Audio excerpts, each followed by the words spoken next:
We are gathered here together because we all believe in freedom.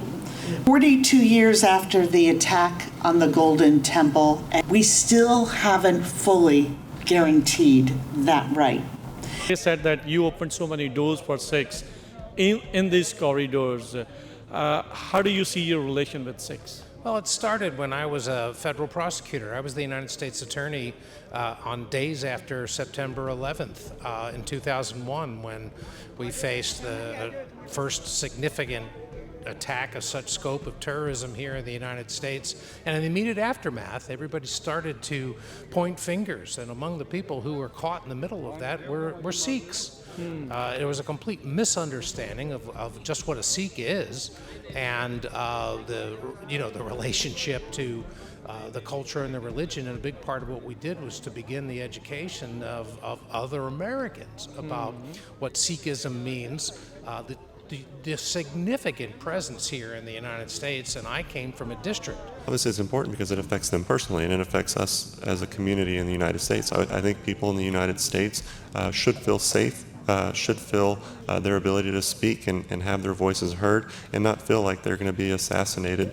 by a foreign agent inside of our borders. And so that's why it's obviously a concern to all of us.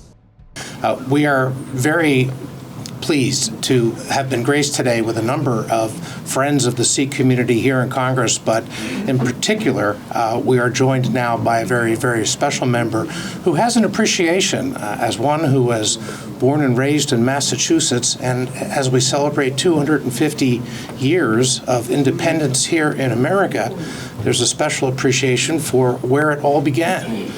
In Massachusetts. Now, Pennsylvania finished it, but it started in Massachusetts. And but we are joined by Congresswoman Kathy Clark, who has been a longtime friend of the Sikh caucus, and we are very appreciative for your presence here today.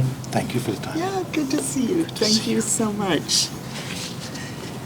Thank you so much for that introduction. It's good to see you, and I have many thank yous. I want to start with Dr. Singh. Thank you. The American Sikh Caucus Committee. I'm very grateful to my colleagues, Congressman David Valadao and Congresswoman Mary Gay Scanlon, for organizing this opportunity for prayer, for remembrance, and for reflection. We are gathered here together because we all believe in freedom. We believe in the right of every person, of every faith, to live in safety and dignity. And the truth is that even after 250 years, and we take great pride in Massachusetts' historic part in all of this great experiment in democracy, but 42 years after the attack on the Golden Temple and 250 years after our founding, we still haven't fully guaranteed that right. And Sikh Americans continue to face a vile campaign of violence and injustice. And yet this community remains courageous and resilient. And that is because of your deep roots in our shared values and faith in the equality and justice and liberty for all. And I am proud that Congress continues to support this community in a way that is unwavering, it is unambiguous, and it is bipartisan. So I thank you for refusing to bow to the enemies of religious freedom. I thank you for demonstrating and being a role model of what it means to work in faith, to work for peace, and to work for equality. And I thank you for continuing to fight for an America, for a United States that will fulfill its promise and make a future worthy of all of our children. Thank you for having me today. Mr. Chairman, thank you very much. And today is June the 4th, 2026, America's 250th anniversary this year that we're celebrating. And we want to thank not only the leaders of the Sikh community, but this Sikh caucus for coming to Washington at this important time to celebrate this 250th anniversary for each of them too as American citizens. Today I was asked to come and join you because it is important that we extend not only the right hand of friendship to you, but the thanks as a strong supporter of the relationship between the United States and India, a part of the home of many Sikhs who have come to the United States to make our country better and to extend the relationship between these two countries. We say thank you. The chance to have people of peace and opportunity and intellect and to do the things that are in the best interest of the principles, not only that America holds true, but that your community is very proud of, is in particular delight. So while I've come here a little bit early before I've got to run a hearing here in a few minutes on the House side, I would offer the very best, not just to each of you, but I will say it, happy birthday, America, 250th birthday. And our celebration that we will enjoy, that you will enjoy, is one of greatness. As we look forward to this community being a part of the success of the United States of America, we extend that to your community and to our friendship and love and support of each other. Pat Meehan has been a very dear friend of mine since the time he came to Congress, and Pat Meehan represents not only the very best of Americanism, but also in his outreach to the world to make sure that America continues to have friends, not only that we can count on and share the same principles and the same ideas, but to extend between great nations peace and opportunity. At this time, I would say to you, thank you for taking time to come to Washington, D.C. as you do each year. Thank you for taking time to know that the friends that you have developed, not only through this caucus, but through Brent Paul and the other leaders of this community as they reach out to members of Congress to tell the story, and that is that we are one nation under God. Thank you very much. ਇਸ time ਅਸੀਂ Washington DC ਦੇ ਵਿੱਚ ਪਹੁੰਚੇ ਹੋਏ ਹਾਂ। ਹੁਣੇ 1984 ਦੇ ਸ਼ਹੀਦਾਂ ਦੀ ਯਾਦ ਦੇ ਵਿੱਚ ਅੱਜ ਸੈਨੇਟ ਦੇ ਵਿੱਚ ਅਰਦਾਸ ਹੋਈ ਆ। ਮੇਰੇ ਨਾਲ ਇਸ ਟਾਈਮ ਕਾਂਗਰਸਮੈਨ ਪੈਟ ਮੀਹਨ ਜੁੜੇ ਹੋਏ ਆ। Congressman, today was a historic day. For the first time in 250 years of American history, first time Sikh ardas was done in Senate. What are your initial thoughts on it? Well, I think it's particularly important that it is on a day like June 4th, which has significance to the Sikh community around the world, and to be done during the 250th anniversary of the American independence. And so there was a thought that this combination would be a remarkable way to signify the presence and significance of the Sikh diaspora here in the United States, and to recognize the continuing battle for religious freedom and recognition around the world. To have that prayer on a day like this said in the United States Senate is a real privilege, and it was a fun thing to be part of. It ended with Waheguru Ji Ki Fateh, means victory to God. In God we trust, American foundation, religious freedom. How do you reconcile, how do you see when you know about there is transnational repression happening against Sikh Americans? How do you see that? Where do you want America to lead Sikh Americans?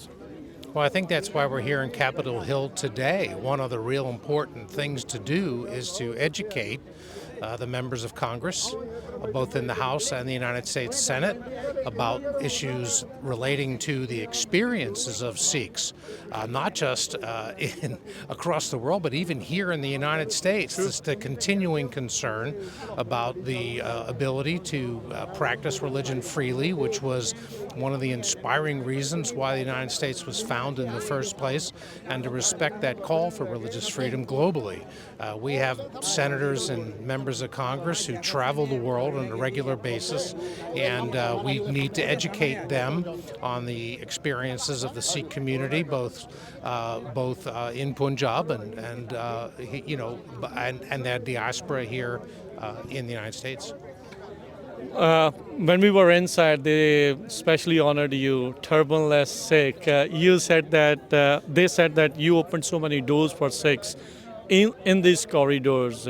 How do you see your relation with Sikhs? Well, it started when I was a federal prosecutor. I was the United States Attorney on days after September 11th in 2001, when we faced the first significant attack of such scope of terrorism here in the United States. And in the immediate aftermath, everybody started to point fingers. And among the people who were caught in the middle of that were Sikhs. It was a complete misunderstanding of just what a Sikh is, and the relationship to the culture and the religion. And a big part of what we did was to begin the education of other Americans about what Sikhism means, the significant presence here in the United States. And I came from a district with a very large Sikh population, so I knew them as my neighbors. And it was a privilege to begin to engage in that.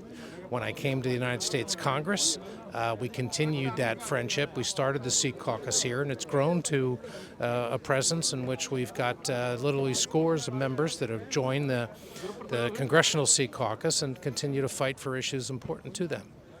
During the foundation of the American Sikh Caucus, I heard there was a pushback from India. Why do you think was that? Well, there is, and it continues to this day. I imagine that they see things differently than the Sikhs, and it is important to educate the folks here. Look, India has a big voice in Congress. It's a powerful nation that pivots between their own local interests and their role globally, and that has a big effect on the United States.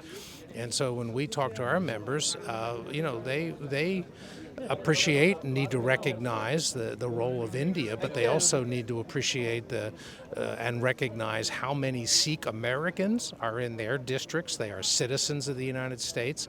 Their family and friends continue to both experience challenges with religious freedom and particularly with respect to India. Yeah, that's why they have put it under their special consideration by the USCIRF. Thank you very much, Congressman. Thank you for your thoughts, and thank you for your relation with the Sikhs. Thank you for being with us here today. Okay, take care. Now I have with me District 22 Congressman David Valadao. Congressman, welcome. Appreciate it. Thanks for having me. So, Congressman, you are the first members or the founders of the American Sikh Caucus. Walk us through that historic event. Well, I mean, obviously it was something that was brought to me from some of my local constituents in the Central Valley. I have a large Sikh population there, all throughout the valley, and it was a conversation that was brought up, and we talked a little bit about some of the discrimination they were facing and some of the issues that they were dealing with. And so our focus at that time was to continue on that and focus on what was happening and how they were being treated in the U.S. on American soil. Right now, as we are seeing, there is transnational repression. There are some Indian government agents alleged they've been trying to assassinate Americans over here, especially Sikh American activists. Why do you think that issue is so important, and the importance of this Sikh caucus? Well, obviously it's important because it affects them personally, and it affects us as a community in the United States. I think people in the United States should feel safe, should feel their ability to speak and have their voices heard, and not feel like they're going to be assassinated by a foreign agent inside of our borders. And so that's why it's obviously a concern to all of us. You have a large Sikh population in your constituent. Your constituents are a lot of Sikh Americans. What is your message to them? You're trying to push forward a resolution about this genocide. Where does it stand right now? Well, we introduced a resolution to recognize what happened in 1984 and talk a little bit about the impact that had there in India. And normally the Sikh caucus is mostly focused on what's going on in the U.S., but this plays such a huge role in the recent history in of the Sikh community, but especially so many that live here and experienced that firsthand and had relatives that were close to it. And so it is something that I think is important that we recognize here as Americans, because it was a tragic event that had a huge impact there in the community in India, but obviously here in the U.S. I think you were also co-sponsoring another bill, which is anti-Sikh discrimination. They asked for creating a new task force. What do you think? Will those things eventually help? Yes, I mean, anytime we can gather data and have information ready at hand so that we can make the case for the need for further action to understand exactly what a community is feeling, I think it's important for us to do that. And this is one of those first steps in doing that. U.S. has already sanctioned many those foreign individuals who are trying to intimidate Americans over here. Where do you stand on, should those things be done to those Indian agents who are doing the same things? I'm sorry, I don't understand. U.S. already sanctions many people who from different countries who are doing transnational repression over here against the Americans. Do you think those Indian government officials who are named in these allegations, should those be sanctioned as well? Well, obviously I need to look at the specific instances and understand a little bit better, but any time that a person's First Amendment rights are being held or being prevented from their ability to speak out and have their voices heard, I think it's important for us to take immediate action and obviously hold those responsible for those types of actions accountable. Anything else you want to say to the Sikh Americans? How should they be feeling safe now with all these things happening with your voice over here in Washington, D.C.? I mean, obviously it's important for us to continue these efforts, but I do believe we're making progress. I do believe that we're raising awareness in what's going on with the Sikh community here in Washington and around the globe, so that folks know that this will not be tolerated, and we'll do our best to allow people to have their opinions and their voices heard.